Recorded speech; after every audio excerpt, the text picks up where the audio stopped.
important numericals based upon the concept जो हमने किए हैं cover up अभी तक.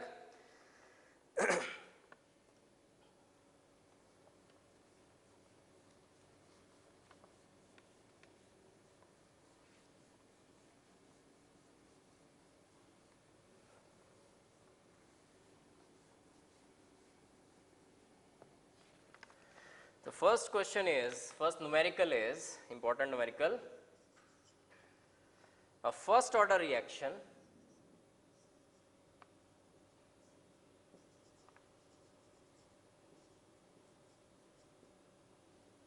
is 40% complete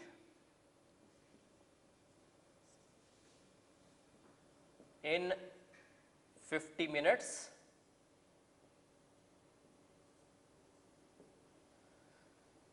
In what time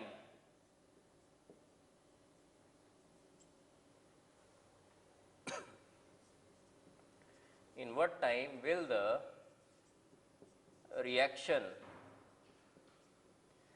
be 80% complete?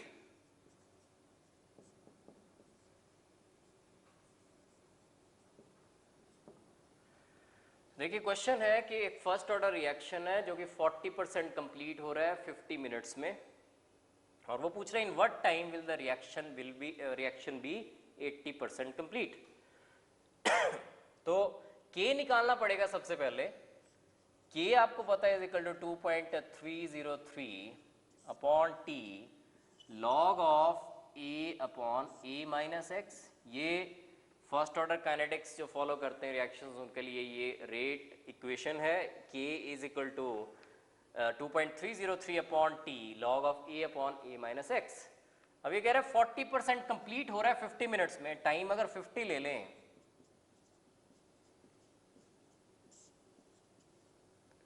तो log ऑफ A को 100 ले लें, और A माइनस एक्स क्या होता है? A माइनस एक्स होता है कितना रिएक्टेंट रह गया है after time T.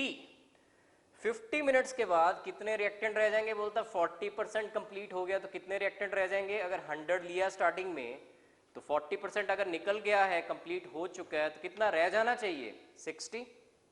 It will be 100 upon 60. इसको कैलकुलेट करें अगर, that will give you the value of K, and K is equal to, by calculating this, 0.010216 minute inverse. और एक बार अगर K निकल गया, then you can find out the second part of the question कि in what time will the reaction be 80% complete. अब second part क्या है देखिए, in what time T निकालना है. तो T will be equal to, T ऊपर ले जाएं, इसी इक्वेशन को यूज करना है हमने, तो K नीचे आ जाएगा 2.303. K की वैल्यू निकल चुकी है. K तो सेम रहना है, जब तक टेम्परेचर सेम है K सेम रहेगा. तो K क्या आएगा देखो, 0.010216 and log of 100 divided by 80% complete. कितना लूं नीचे? A minus x will be equal to 20. And if we calculate this equation, that will give you the value of T, and by calculating this we are getting T equal to 157.58 minutes. तो ऐसे questions में सबसे पहला काम करना होता है K निकालना है आपने by using the first part of the question कि फर्स्ट ऑर्डर रिएक्शन है 40% कंप्लीट हो रहा है 50 मिनट्स में. यहां तक देखिए आप कि K is equal to 2.303 upon T log of A upon A minus x. T is 50 minutes और उतने में 40% कंप्लीट हो रहा है. 100 टोटल लिया स्टार्टिंग वाला, अगर 40% कंप्लीट हो गया अगर, तो उसमें बचा कितना? 60. 100 अपॉन 60, वहां से K आ गया. और सेकेंड पार्ट निकाला हमने, टाइम निकालना है. In what time will the reaction be 80% complete. तो T will be equal to 2.303 upon K log of 100 upon 80% complete है तो upon 20, and this will be equal to 157.58 minutes. Next question,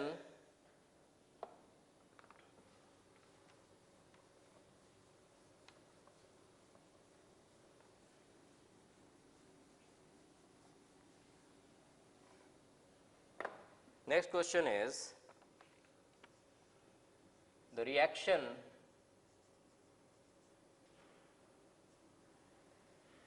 is given SO2 Cl2 K1 SO2 plus Cl2. It is a first order reaction with K1 equal to, first order reaction है and K1 given है, बोलता 2.2 into 10 raised to power minus 5 second inverse at 575 Kelvin. Now he is asking that what percentage of SO2 Cl2 will get decomposed in 90 minutes when the reaction is carried out at 575 Kelvin. What percentage of SO2 Cl2 will get decomposed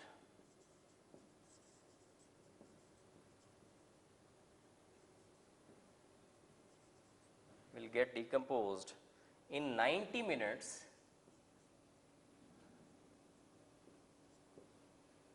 when the reaction is carried out at the same temperature. Temperature same है, that means K की value वही रहनी है जो value दी हुई है, और ये पूछ रहा है कि what percentage of SO2 Cl2 will get decomposed in 90 minutes. तो सबसे पहला काम क्या करना है इसमें, इक्वेशन तो वही होनी है कि K इज इक्वल टू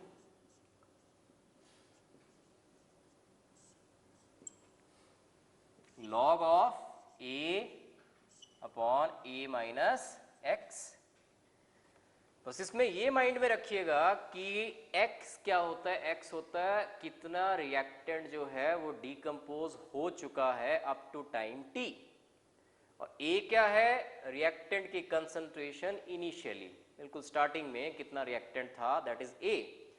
अब ये पूछ रहे हैं what percentage of SO2 Cl2 will get decomposed. पहली बात कितना फ्रैक्शन डिकम्पोज हुआ है, पहली बार फ्रैक्शन को छोड़िए, कितना डिकम्पोज हुआ है, कितना डिकम्पोज हुआ up to time t x, कितना फ्रैक्शन डिकम्पोज हुआ x अपॉन a, कितना परसेंटेज डिकम्पोज हुआ x अपॉन a इंटू 100.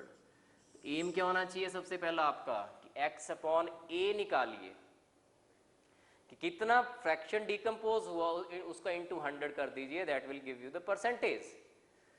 अब वैल्यूज डालिए, K की वैल्यू दे रखी है 2.2 into 10 raise to power minus 5 and this will be equal to 2.303 upon time. कितने टाइम में बात कर रहा है वो, 90 मिनट्स में बात हो रही है, सो डिवाइडेड बाय 90. पर एक चीज माइंड में रखिएगा इस केस में कि जो 90 मिनट्स में पूछ रहा है लेकिन वहां पे K1 की वैल्यू किस में दी हुई है, that is in second inverse. तो सेकंड में अगर वो चीज है और यहाँ पे 90 मिनट्स डाल देंगे टाइम आप, तो आंसर गलत आएगा आपका. This has to be in seconds, this has also to be in seconds. तो 90 into 60 into log of A upon A minus x.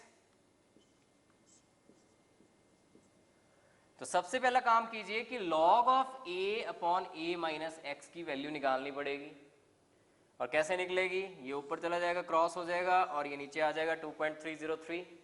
So log of A upon A minus x, this will be equal to 2.2 into 10 raise to power minus 5 into 90 into 60 divided by 2.303, and this will be equal to 0.0516. This is log of A upon A minus x, but we are interested in calculating x upon A, और उसको निकालने के लिए आपको निकालना पड़ेगा A upon A minus x. और अब a upon a minus x कैसे निकलेगा, यहां से इसका एंटी लॉगरिथम लेके, you have to take the anti logarithm of this equation, और एंटी लॉग लें that will give you a upon a minus x, or anti-logarithm of 0.0516, that will be equal to 1.127. And from this equation ये cross कर दें अगर आप, x वाले अलग कर दें टर्म्स, a वाली अलग कर दें टर्म्स, ऐसे यहाँ से आपने कैलकुलेट करना है, क्रॉस करवाना है और x अपॉन a निकाल लेना है, and x upon a from this equation will be 0.113, और परसेंटेज कैसे आ जाएगी 0.113 into 100, that is 11.3%. Next important question is the rate of a particular reaction.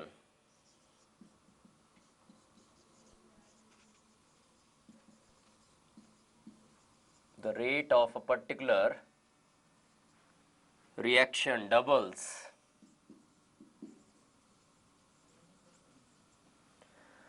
when temperature changes from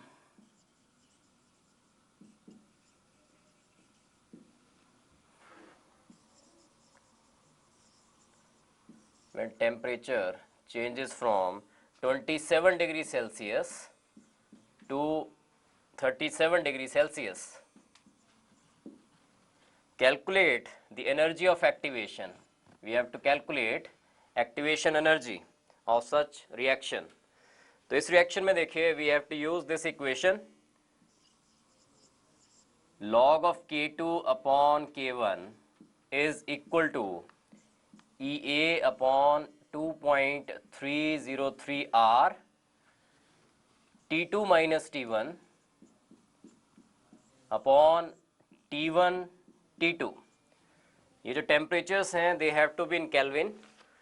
T2 temperature पे K2 is the rate constant and T1 temperature पे K1 is the rate constant. और ये कह रहा है यहाँ पे इस क्वेश्चन में कि जब टेम्परेचर को 27 डिग्री सेल्सियस से 37 डिग्री सेल्सियस पे लेके जा रहे हैं तो rate of the reaction double हो रहा है.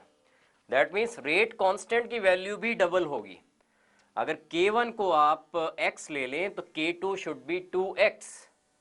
तो that means it will be log of 2x upon x, that is log of 2 is equal to EA upon 2.303 into R is 8.314. T2 is 37 degree Celsius, that means kelvins में convert करेंगे इसको आप 273 plus 37 that is 310 minus 27 degree Celsius that will be 300 divided by 300 into 310.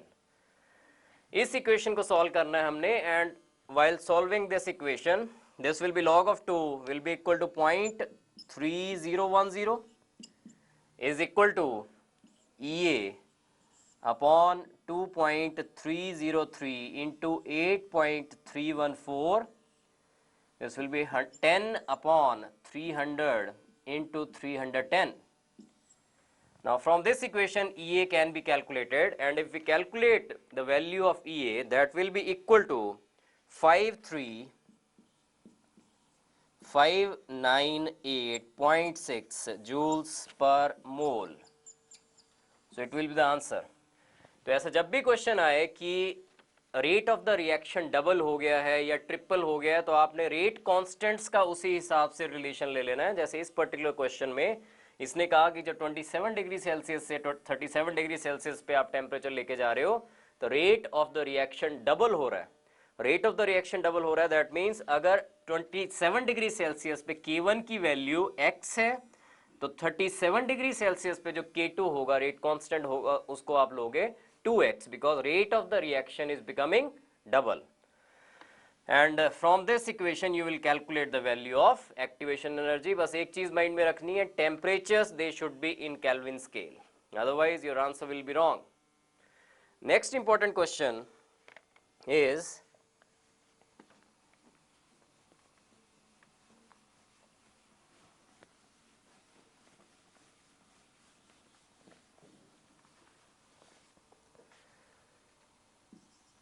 the following rate data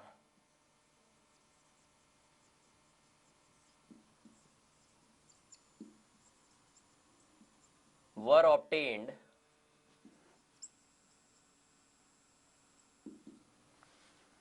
at 303 Kelvin for the following reaction.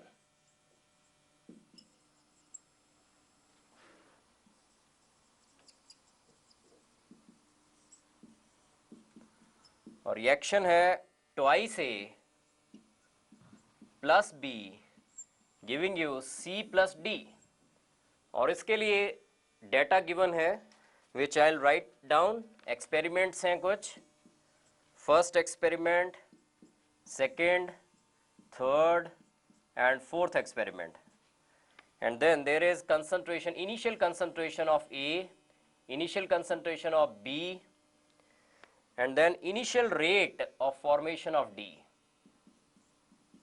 initial rate of formation of D. तो experiment 1 में जो A की concentration given है that is 0.1 and B की 0.1 and initial rate of formation of D is 6.0 into 10 raised to power minus 3 moles per liter per minute.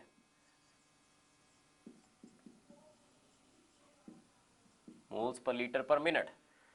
Next second experiment जो है उसमें A की जो concentration that is 0.3, this is 0.2 and rate of formation जो है D का that is given 7.2 into 10 raised to power minus 2, the units are same. And third experiment 0.3 A की concentration, 0.4 B की concentration, and rate of formation of D is 2.88 into 10 raised to power minus 1 moles per liter per minute. And fourth experiment is 0.4, then 0.1, and then we have 2.4 into 10 raised to power minus 2 moles per liter per minute. So this is the data which is given, and you have to calculate the order with respect to A and order with respect to B and the overall order for this reaction. तो क्या करेंगे आप कि experiment, different experiments के हिसाब से आप different rates लिखोगे यहाँ पे, rate for the experiment 1 and that will be equal to K A की concentration, let the order with respect to A is alpha and let the order with respect to B is beta. हमें order पता नहीं है, let that order with respect to A be alpha and with respect to B be beta. So rate 1 जो लिखोगे आप that will be K A concentration raised to power alpha, B की concentration raised to power beta. ऐसा ही आपने सारे experiments के लिए ऐसे रेट्स लिखने हैं, डिफरेंट 4 रेट्स आएंगे. तो एक एक करके मैं लिख दूं. पहले फर्स्ट एक्सपेरिमेंट के लिए जो होगा दैट विल बी, रेट कितना दिया हुआ देखिए 6.0 into 10 raise to power minus 3, this is the rate. तो फर्स्ट एक्सपेरिमेंट के लिए आ जाएगा 6.0 into 10 raise to power minus 3 is equal to K. And what about the value of A experiment 1 में 0.1 raise to power alpha and 0.1 raised to power beta.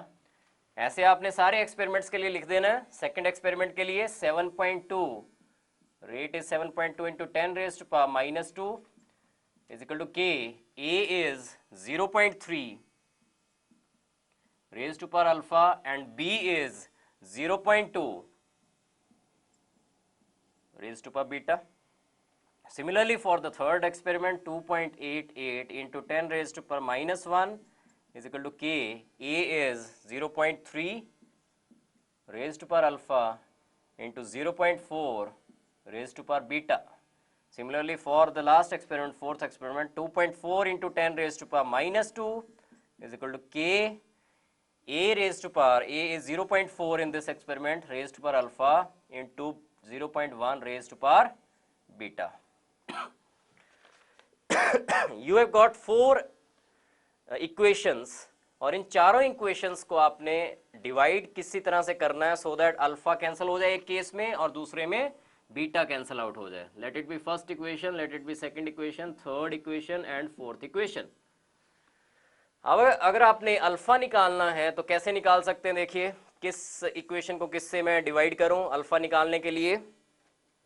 Alpha निकालने के लिए I have to divide first equation by the fourth equation, क्योंकि first और fourth में देखिए 0.1 raised पर beta and 0.1 raised पर बीटा दोनों सेम है। जब आप फर्स्ट इक्वेशन को फोर्थ से डिवाइड करोगे तो बीटा वाली टर्म कैंसिल आउट हो जाएगी, के कैंसिल आउट हो जाएगा, और अल्फा की value you can calculate by just dividing the first equation by the fourth equation. Alpha की वैल्यू निकल जाएगी and alpha will be equal to 1। अगर आप फर्स्ट इक्वेशन को फोर्थ इक्वेशन से डिवाइड करते हो alpha will be equal to 1। Similarly अगर बीटा निकालना है आपने तो आपने ऐसी कोई दो इक्वेशन देखनी है जिसमें अल्फा वाली टर्म्स इक्वल आ रही हो। तो कौन सी वो दो इक्वेशंस हैं? Second and third equation, 0.3 raise to पर अल्फा, 0.3 रेज़ टू पर अल्फा। तो सेकंड को थर्ड से डिवाइड कर दीजिए। सेकंड को थर्ड से डिवाइड करने पे अल्फा वाली टर्म कैंसिल आउट हो जाएगी, you will be left only with the term containing beta and therefore beta अगर कैलकुलेट करें सेकंड इक्वेशन को थर्ड से डिवाइड करके बीटा कैन बी कैलकुलेटेड, और कैलकुलेट अगर करें तो that will be equal to 2। So ऐसा जब भी कोई क्वेश्चन आता है तो you can take the order as alpha and beta with respect to a as well as with respect to be. उस केस में आपने डिफरेंट जो भी एक्सपेरिमेंट्स होंगे डिफरेंट रेट्स लिखने हैं, डिफरेंट इक्वेशंस बनानी है, और उन इक्वेशंस को एक दूसरे से डिवाइड करके आपने देखना है किसको किससे डिवाइड करना है, सो दैट एक चीज कैंसिल आउट हो जाए। You can calculate alpha and beta and in a way you can calculate the order of the reaction, overall order with and also the individual order with respect to each reactant. So these were certain important questions. अब हम assignments cover करेंगे. Open up your assignments.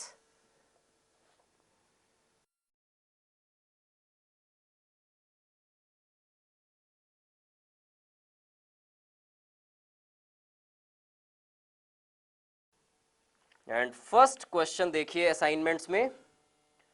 First question is for the reaction 2a plus B giving you c plus d minus da upon dt is equal to k a square into b, the expression for minus db upon dt will B.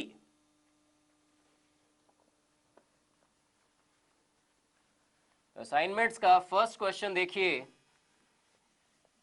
इसमें इसने पूछा है कि the expression for minus D B upon D T क्या होगा। What is minus D B upon D T? Reaction given है, reaction है twice A plus B giving you C plus D. अब minus D A upon D T जो दिया है, minus D A upon D T क्या होता है?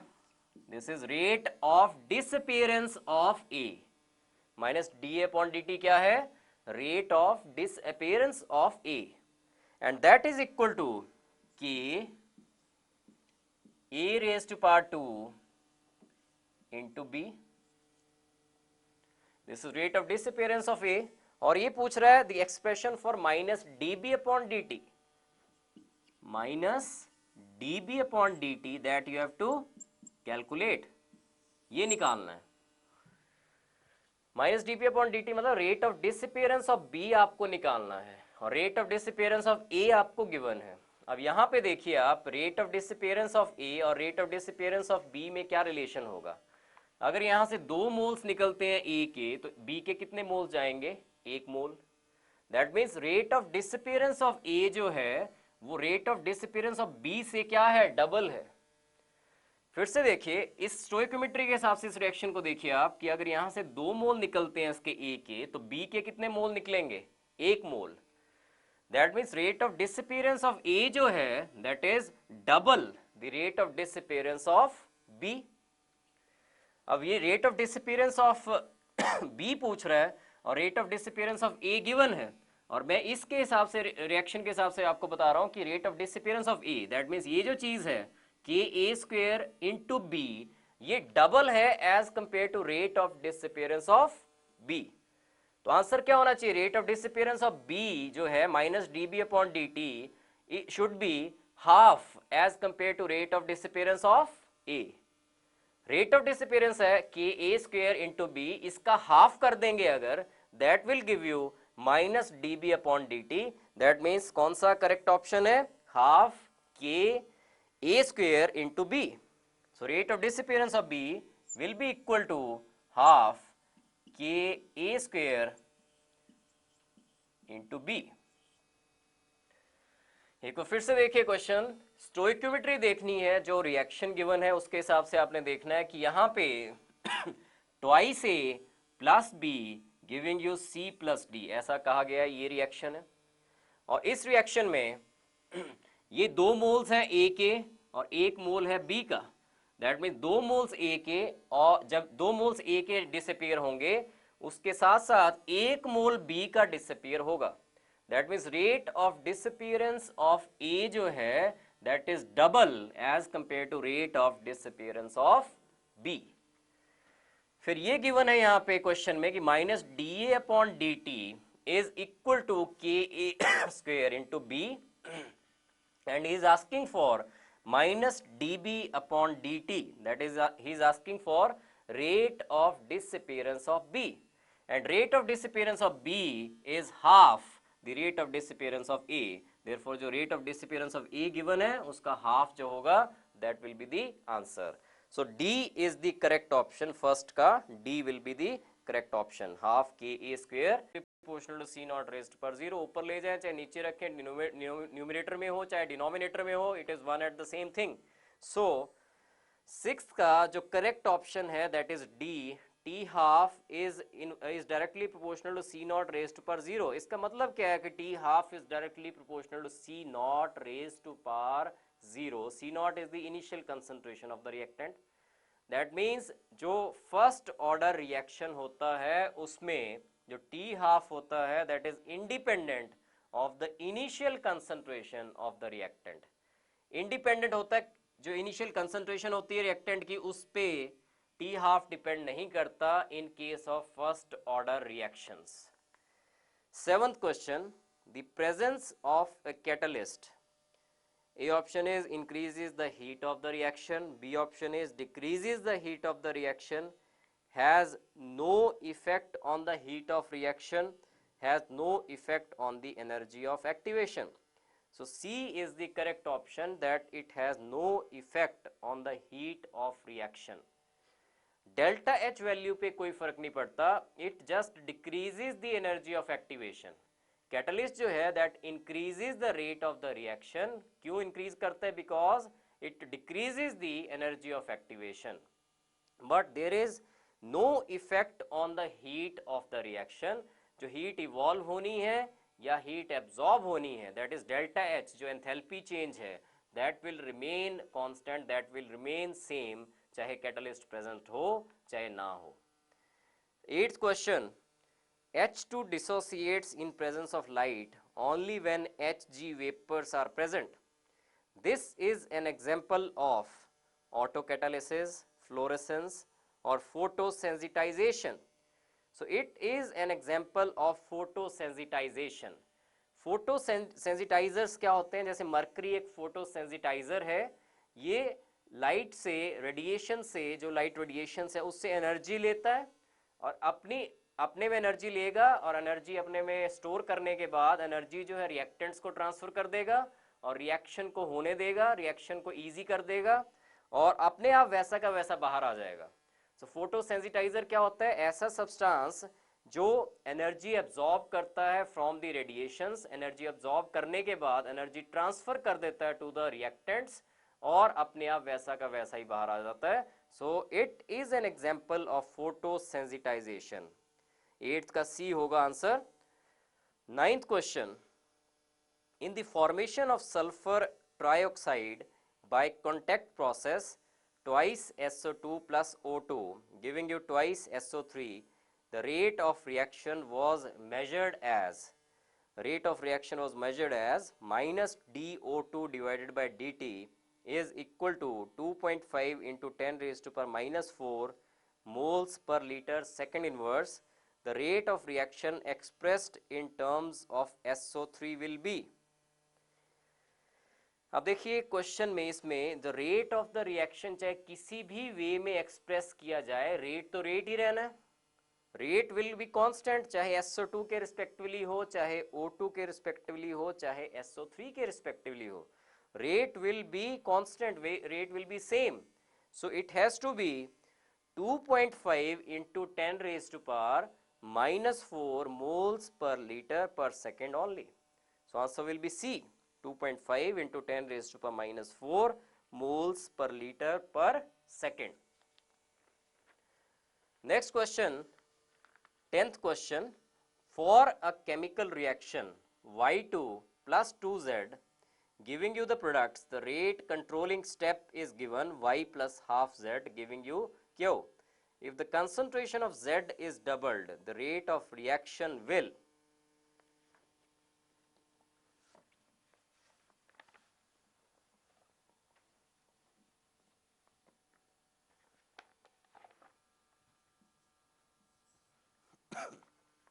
So rate determining step is Y plus half Z giving you Q. If the concentration of Z is doubled, the rate of the reaction will. So first of all, rate determining अगर ये वाला step है तो R will be equal to K Y Z raised to power half. This will be the rate of the reaction. And he is saying that if the concentration of Z is doubled, और Z को अगर double करें, let the new rate be R dash. That will be K Y twice Z raised to power half. So R dash will be equal to 2 raised to power half. Under root of 2 is 1.414 K Y Z raised to power half. और इतना जो था that is the initial rate जो already था पहले. So R dash will be equal to 1.414 into R. So this will become 1.414 times. So C will be the correct option. 11th question, the rate of the first order reaction X giving you products is 7.5 into 10 raised to power minus 4 moles per liter per second when the concentration of X is 0.5 moles per liter. The rate constant is, rate constant मांगा हुआ है, rate given है, साथ में concentration of A is given.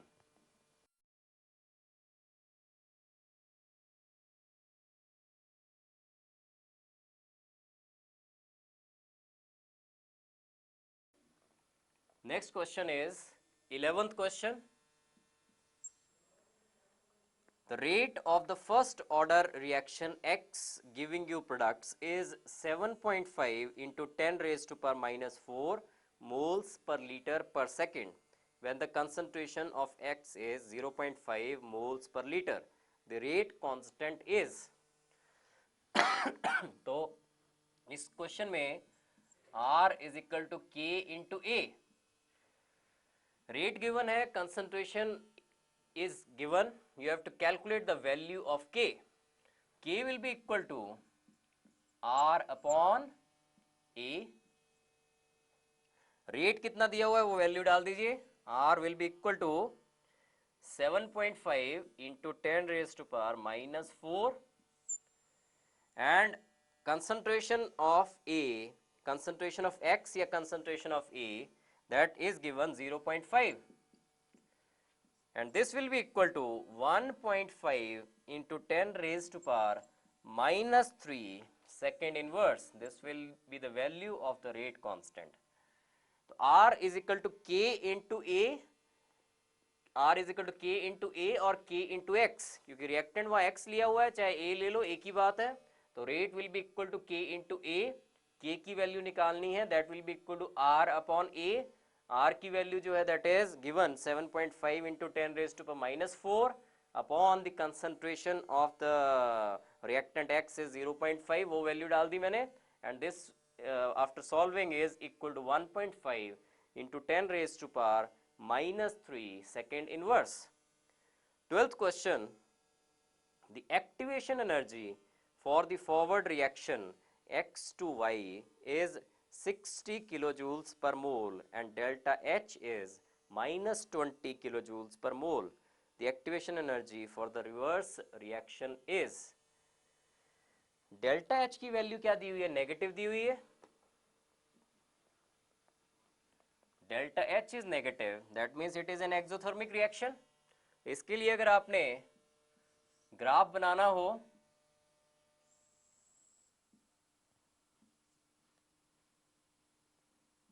यहां पे energy और यहां पे प्रोग्रेस ऑफ द रिएक्शन, तो एक्सोथर्मिक है, that means heat will be evolved, heat will be evolved. तो reactants, these are the products, products की एनर्जी क्या है, less than that of reactants, products की एनर्जी जो है that is less than that of the reactants, that means energy evolve हुई है, कितनी एनर्जी इवॉल्व हुई है, इतनी एनर्जी इवॉल्व हुई है, दिस इज डेल्टा एच, इतना, and this is delta H which is given, which is equal to -20 kilojoules per mole. The activation energy for the forward reaction is also given, that is 60 kilojoules. और ये वाला जो है, this is the activation energy for the forward reaction, this is 60 and this is 20, magnitude जो है that is 20.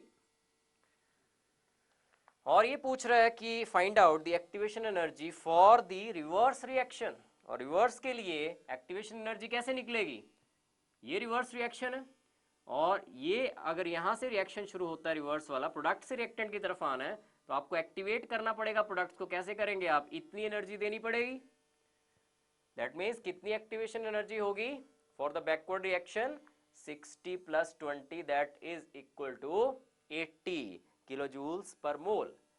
तो ऐसे questions, these are quite important question, जैसे 12th क्वेश्चन जो है, it is an exothermic reaction, सबसे पहले आपने ये ग्राफ बनाना होता है, इसमें एक्सोथर्मिक रिएक्शन है, that means heat will be evolved, that means energy of the product जो है that will be less as compare to energy of the reactants. और इसने बोला था एनर्जी जो है, एक्टिवेशन एनर्जी जो है for the forward reaction that is 60 kilojoules, और जो डेल्टा एच है that is -20 and this is equal to 20, this will be equal to 20। और ये पूछ रहा है कि find out the energy of activation for the backward reaction, तो बैकवर्ड के लिए एनर्जी ऑफ एक्टिवेशन कितनी हो जाएगी, 60 + 20 that is equal to 80, and answer will be C, 80 kilojoules per mole.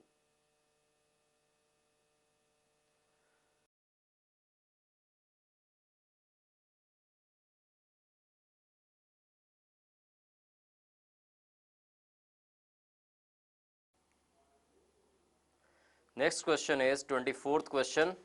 The rate constant is numerically the same for 3 reactions of first, second and third order respectively. Which one is true for rates of 3 reactions if the concentration of reactant is greater than 1 molar? Now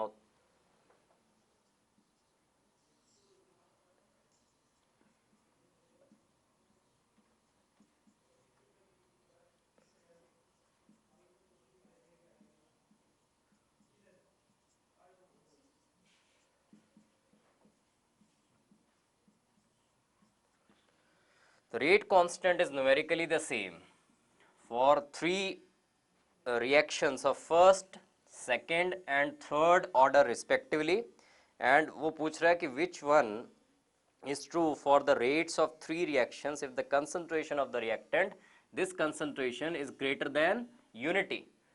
तो अगर ये greater than unity है और K की values तीनों में same हैं, तो R3 जो है which is directly proportional to A cube, K तो सेम है सारों में, आपने रिलेशन निकालना है R1, R2 और R3 में कि सबसे बड़ा कौन सा होना चाहिए, सबसे ज्यादा वैल्यू होनी चाहिए R3 की, because R3 is equal to K A cube और A is greater than unity, so A cube will be greater than A square will be greater than A, और A क्यूब अगर is greater than A square and A square is greater than A, that means R3 should be greater than R2, should be greater than R1.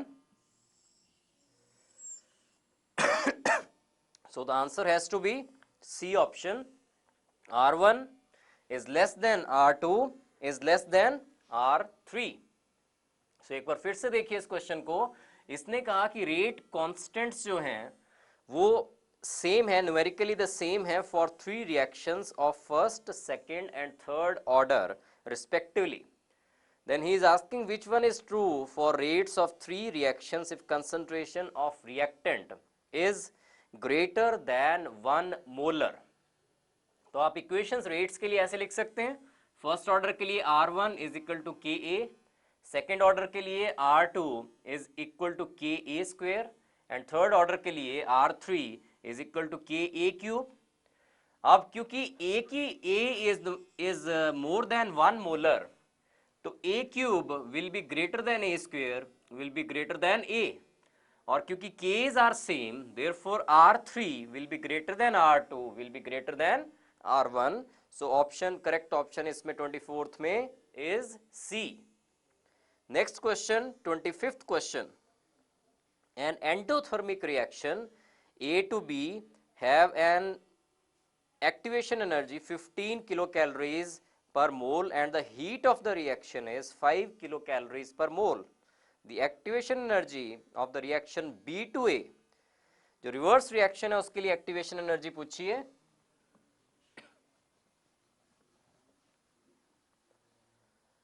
So 25th question. सबसे पहली बात, जो endothermic reaction है ये A to B, इसके लिए हम graph बनाएंगे। Endothermic reaction means energy will be absorbed. So if this is energy and this is the progress of the reaction,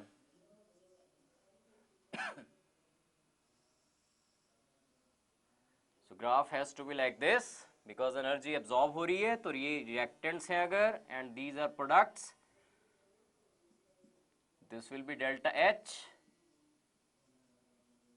और activation energy for the forward reaction is 15 kilocalories per mole, or activation energy for the forward reaction will be this 15 kilocalories, or is asking activation energy for the reaction B to A, और delta H is also given, this is 5, और backward reaction के लिए what will be the activation energy, this will be the activation energy for the backward reaction B to A। So this we have to calculate in this, और ये कैसे निकलेगा, ये जो चीज है this is equal to 15 minus 5 that is equal to 10 kilocalories per mole। तो देखिए इस क्वेश्चन में एंडोथर्मिक रिएक्शन है A to B, reactants to products, if this is A and this is B then this will be the graph for A to B endothermic reaction। Forward reaction के लिए जो activation energy है that is this much 15 kilo calories per mole, और delta H जो रिएक्शन का है that is given 5 kilo calories per mole, वो इतना होगा। और activation energy for the backward reaction B to A निकालना है हमने, तो बैकवर्ड रिएक्शन के लिए जो एक्टिवेशन एनर्जी होगी that will be this much. Backward ऐसे को है, ये एक्टिवेट करने के लिए इतनी एनर्जी देनी पड़ेगी, और ये कैसे निकलेगी value 15 minus 5 that is equal to 10 kilocalories per mole। so answer जो है 25th का that is C 10 kilocalories per mole। next question is 26th question। in the reaction A plus 2B giving you 3C plus D, which of the following expressions does not describe changes in the concentration of various species as a function of time? So 26th question, reaction given है A plus 2B giving you 3C plus D। अब rate of the reaction लिख लेते हैं हम with respect to each reactant and with respect to each product. तो कैसे लिखेंगे, rate of the reaction will be equal to minus dA divided by dt will be equal to minus 1/2 dB by dt will be equal to 1/3 dC by dt will be equal to dd by dt. So this is the rate of the reaction with respect to each reactant and each product. अब एक एक करके option देखिए. जो first option है उसमें C और A involve हैं, तो C और A के बीच में रिलेशन क्या होगा वो लिख के देखें. C और A इन्वॉल्व हैं, that is minus dA divided by dt should be equal to 1/3 dC by dt.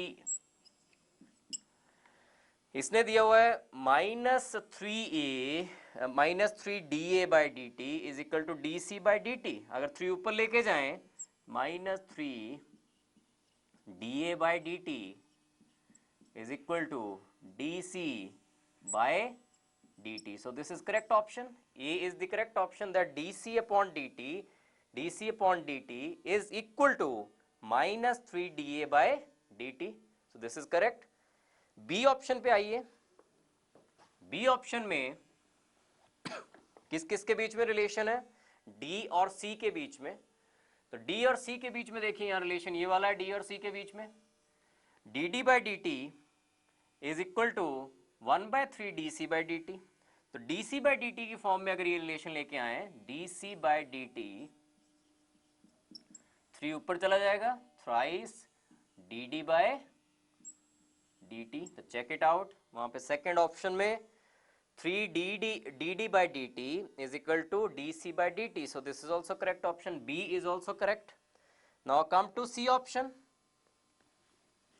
सी में D B by D T और D C by D T, मतलब बी और सी के बीच में रिलेशन है, बी और सी के बीच में, और this will be thrice D B by D T. तो इनको दोनों को आप रिलेट कीजिए.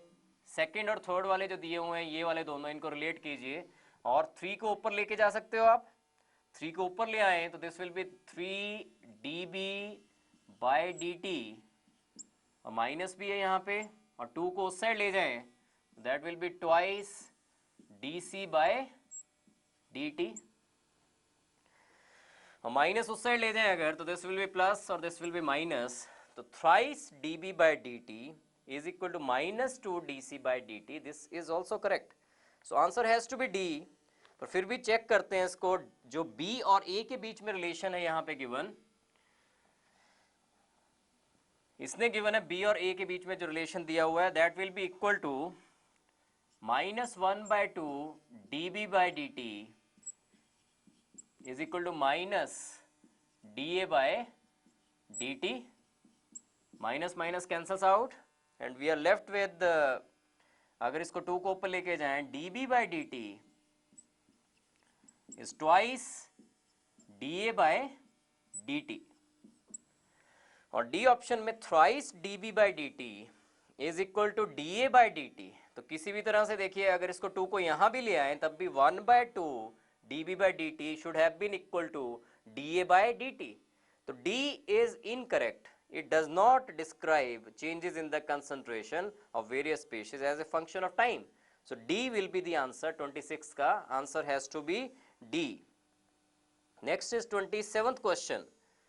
The accompanying figure depicts the change in concentration of species X and Y for the reaction X to Y as a function of time.